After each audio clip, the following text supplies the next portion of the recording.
Nah khawatir saya kalau ilmu ini sudah hilang, terus ayat-ayat yang biasa tentang kemanusiaan dikira biasa. Padahal ayat ini super, misalnya nikah. Nikah itu oleh Allah, perempuan yang kita nikahin, itu oleh Allah disebut surga.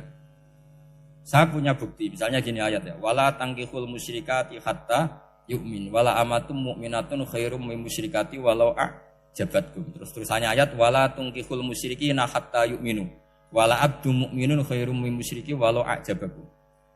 Terusannya ayat, ulaika yad'una ilan nar. Para musyrikah yang ingin kamu nikahi karena mereka non muslim atau kafirah atau musyrikah, itu hanya mengajak kamu masuk neraka. Maksudnya ngajak itu kan bisa saja kamu tertarik perempuan tadi sampai kompromi merubah akidah kamu. Terusannya ayat, wallahu yad'u ilal jannah. Harusnya dengan perbandingan kamu jangan menikahi musyrikah. Logika perbandingannya kan wallahu yad'u ila nikahil mu'minah. Saya ulang lagi, harusnya muqabalahnya kan wallahu yad'u ila nikahil mu'minah. Allah mengajak kamu supaya menikahi mu'minah. Tapi kata mukminah sama Allah diganti wallahu yad'u ilal jannah. Allah mengajak kamu masuk surga. Ila nikahil mu'minah. Artinya gini, setiap kamu hubungan intim sama istri kamu itu adalah menjadi kamu tidak zina. Jadi kalau kamu tidak zina, barokahnya istri kamu ini penopang kamu masuk surga. Makanya Rasulullah pernah ditanya, ibadah itu apa saja? Nabi secara ringan diantara jawabannya, wa fi buti ahadikum shadaqah. Sudah kamu ngumpul istri kamu itu ya ibadah. Terus kata sahabat-sahabat, ya Rasulullah ayati ahaduna syahwatahu wa walahu ajrun. Yang benar saja Rasulullah, masa urusan gitu dapat pahala. Nabi jawabannya ya enteng, alai salawatu fi haramin aka'ana ali wisrun. Kalau dia salah yang dikeloni kan ya dosa. Berarti kalau ngeloni yang benar juga pahala. Berarti istri kamu itu jannah surga. Cuma jannah yang agak aneh karena rewel itu agak aneh. Jadi itu jannah yang agak aneh. Maka supaya jannah ini tidak aneh, kata Rasulullah itu cara bersuami istri itu kata Rasulullah, halla jariyatan tula ibuka wa tula ibuka. Sebagian riwayat halla jariyatan tudhahikuha wa tudhahikuka. Kamu cari perempuan yang gampang guyon, gampang rileks. Mula abah itu rileks, mutohaka ya rileks. Saya berkali-kali cerita, saya ini termasuk orang yang nggak pernah diskusi penting sama istri saya. Karena takut tegang. Biasanya kalau tegang itu yang suaminya kalah. Jadi saya itu nggak pernah diskusi penting. Saya kemarin mau ke Pasuruan ya, mau ke Peloso itu ditanya, mau kemana? Ya nggak tahu. Terus pulangnya kapan? Ya nggak tahu. Wong kok roh-rohan. Ya saya senang saja. Nggak roh itu artinya kan bodoh. Orang bodoh itu nggak mukallaf, artinya nggak dosa kata saya. Jadi saya ngambil hikmahnya saja. Ditakoki kok jawabannya ora jelas. Ora jelas itu misteri. Memang dunia itu penuh misteri. Pokoknya tak itu. Pokoknya yang kira-kira itu jadi tidak penting. Rasulullah tuh kalau debat sama istrinya ya milih gitu, milih mula abba mutohaka. Saya punya sekian cerita betapa Rasulullah tuh rileks ngadepin cemburu-cemburunan. Sayyidah Khadijah tentu orang yang super bagi Rasulullah. Sampai ketika adiknya Sayyidah Khadijah, kalau nggak salah namanya itu Halah itu. Kalau datang itu Rasulullah itu menjamu karena mengingatkan suara Khadijah. Kalau muji Khadijah itu sudah langit Rasulullah. Sehingga Aisyah itu cemburu. Bagaimana Anda selalu muji Khadijah? Waqad abdalakallahu khairan minha. Allah mengganti yang lebih cantik ketimbang Khadijah dan lebih muda. Maksudnya Aisyah. Kenapa masih muji yang sudah meninggal? Tua lagi kan. Gantian Sayyidah Fatimah yang tersinggung karena ibunya ditua-tuakan. Itu ketika Fatimah cemburu, mangkelnya sama Sayyidah Aisyah. Mangkel manusiawi loh. Enggak usah kamu jadi Syiah terus benci Aisyah itu. Karena kalau kamu jadi benci Aisyah berarti kamu nganggap Aisyah itu salah. Dan itu efeknya di Rasulullah, berarti Rasulullah milih istri yang salah. Makanya kita ini mazhabnya ahli sunnah. Abu Bakar tidak mal'un. Kenapa tidak mal'un? Kalau kamu bilang Abu Bakar mal'un berarti Rasulullah salah pilih teman. Umar tidak mal'un karena Rasulullah pasti milih teman yang benar. Begitu juga milih istri yang benar. Dalilnya tidak usah jauh-jauh. At-thayyibatu lit-thayyibi. At-yabut thayyib tentu Rasulullah. Berarti istrinya pasti thayyibah. Jadi madhab ahli-sunnah adalah madhab sing jelas-jelas min baini farsi wa damil labanan khalisan sa'iwal lisya. Jadi kalau kamu cari logika gampang saja. Nabi itu thayyib, bahkan at-yabut thayyib. Padahal Kata Allah at-thayyibatu lit-thayyibin. Ya jelas ya.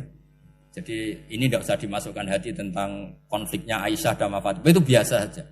Yang satu bela ibunya, yang satu bela dirinya. Sebenarnya Aisyah itu nggak niat ngeritik Khadijah. Ingin diperhatikan Rasulullah saja. Terus ketika Sayyidah Fatimah matur ya Rasulullah saya supaya ngalahkan Aisyah itu gimana? Karena ibu saya sudah meninggal ya memang cantik dia, muda dia. Dan tahu betul orang kalau Nabi itu sangat mencintai Aisyah. Kata Rasulullah bilang gini saja, tetap hebat ibu saya. Karena ibu saya dapat Rasulullah rondo untuk Joko. Ayu kaya apa iku untuk dudo. Jadi rileks saja Rasulullah. Akhirnya ya semenjak itu enggak ngeritik lagi, bahaya ini kalau ngeritik. Khadijah itu kan sudah umur 40 tahun.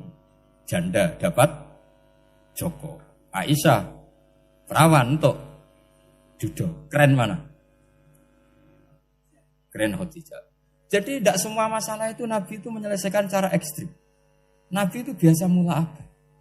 Santai rileks.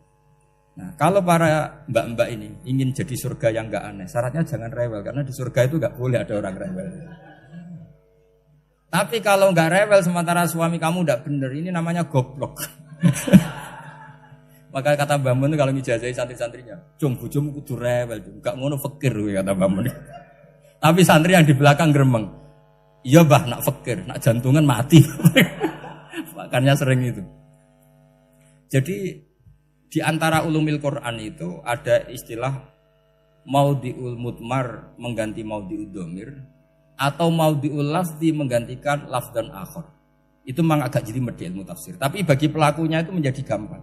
Ya tadi, ketika Allah melarang nikah hal musyrikah, saya ulang lagi. Ketika Allah melarang nikah hal musyrikah, normalnya perbandingannya kan wallahu yad'u ila nikahil mu'minah. Tapi sama Allah digenti. Wallahu yad'u ilal jannah. Itu menunjukkan bahwa nikahul mukminah adalah al jannah. Karena kamu hubungan intim ya ibadah. Diwamuk kowe sabar ya ibadah. Nafaqah ya ibadah. Neng-nengan kejahatan senjata juga ibadah. Seru Bang, neng-nengan itu seru. Karena memang di antara sistem tubuh kita itu butuh masa-masa jeda. Itu mari cerdas. Karena tubuh kita ini tidak hanya butuh seneng, tapi juga butuh susah. Susah itu melahirkan kearifan. Jajal bojomu tahu minggat, mesti kearifan kamu meningkat. Jadi minggat itu ya penting. Nikmati saja. Loh, ini saya nggak ngajari keburukan. Memang seperti itu. Nah, saya berharap ilmu usul fikih ini tidak boleh hilang. Karena dengan ilmu usul fikih kita tahu mubah adalah tarkul haram dan tarkul haram adalah wajib. Maka Allah sering sekali membicarakan sesuatu yang mubah itu superior. Kayak tadi wa min ayatihi manamukum billaili wan. Nah, termasuk ayatnya Allah adalah kamu itu tidur. Cara berpikir tadi, kalau saya tidak tidur sakit, kalau sakit habis biaya banyak. Sementara tidur hanya butuh seperti ini. Betapa baiknya Allah dengan tidur bisa menjaga kesehatan yang kalau tidak dijaga berbiaya tinggi. Berarti hadan naumul ibadah. Terus ulama bilang tidur itu ibadah kalau niatnya litaqawi alal ibadah. Tapi nak wae blojo turu lah itu sing masalah. Tapi tentu ilmu itu ada pembanding. Sekarang ketika kamu tidur itu tarkul wajib apa tarkul haram lah itu masalahnya. Seringnya kamu itu tarkul wajib. Wae mulang turu. Wae ngantor wong kerja turu. Lah itu tarkul haram apa tarkul wajib? Tarkul wajib. Kalau tarkul wajib berarti status tidur kamu haram. Sudah pinter ini sudah maju ini sudah maju. Jadi saya belajar usul fikih lagi-lagi karena untuk menjadi mufassir itu harus menguasai balaghah, menguasai usul fikih, menguasai lisanul arabi. Nah, lisanul arabi yang sering saya contohkan berkali-kali. Saya punya kitab namanya Ar-Risalah. Orisinil karangannya Imam Syafi'i. Saya baca beberapa kali khatam. Juga saya beberapa kali bacakan santri. Itu kalau memaknai Quran secara lisanul arabi itu gampang sekali. Gampang sekali. Ketika Imam Syafi'i mengatakan kamu boleh tayamum ketika bepergian dan saat bepergian itu tidak menemukan air.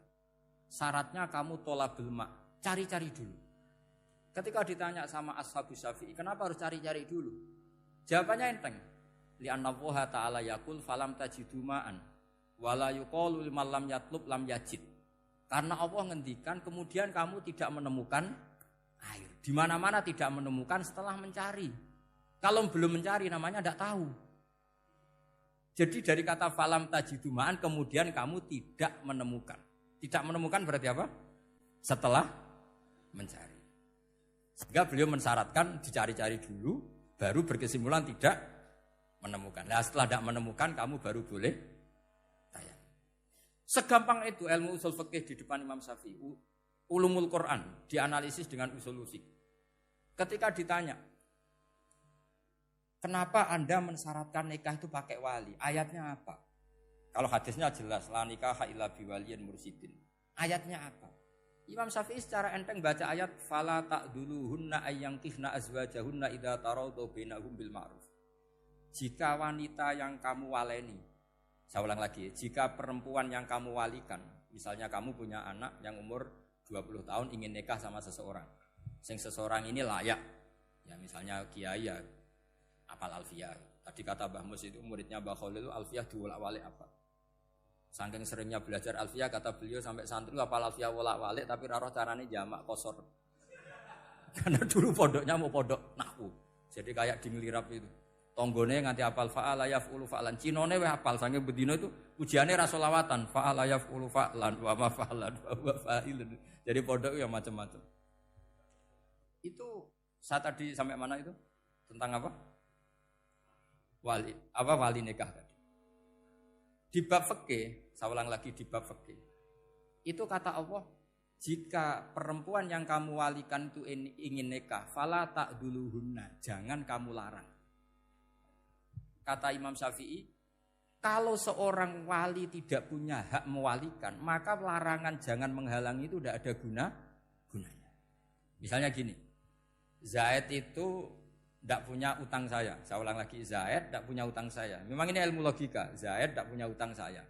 Terus sampean bilang ke saya gini, Gus Bah, Zaid ojo tageh. Itu omongannya wong aneh apa enggak? Aneh kan?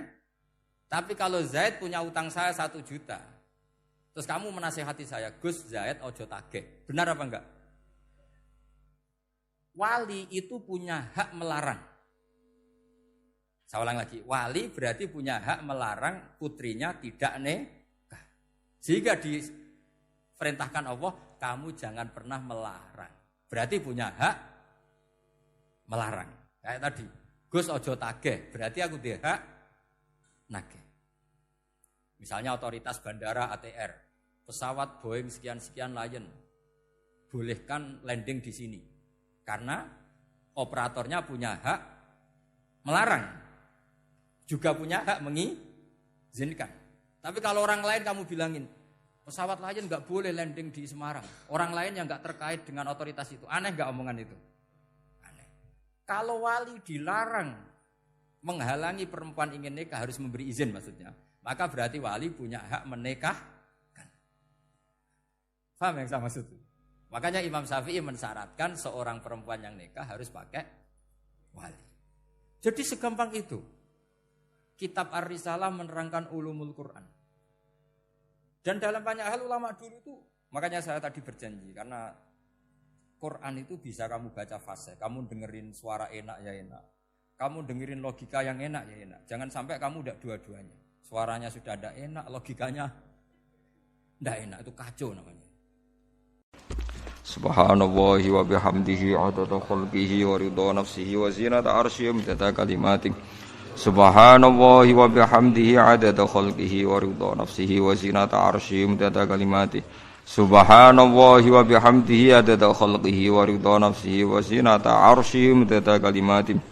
Subhanallahi wa bihamdihi adada khalqihi wa ridha nafsihi wa zinata arsyihi midada kalimatihi. Subhanallahi wa bihamdihi adada khalqihi wa ridha nafsihi wa zinata arsyihi midada kalimatihi. Subhanallahi wa bihamdihi adada khalqihi wa ridha nafsihi wa zinata arsyihi midada kalimatihi. Subhanallahi wa bihamdihi adada khalqihi wa ridha nafsihi wa zinata arsyihi midada kalimatihi.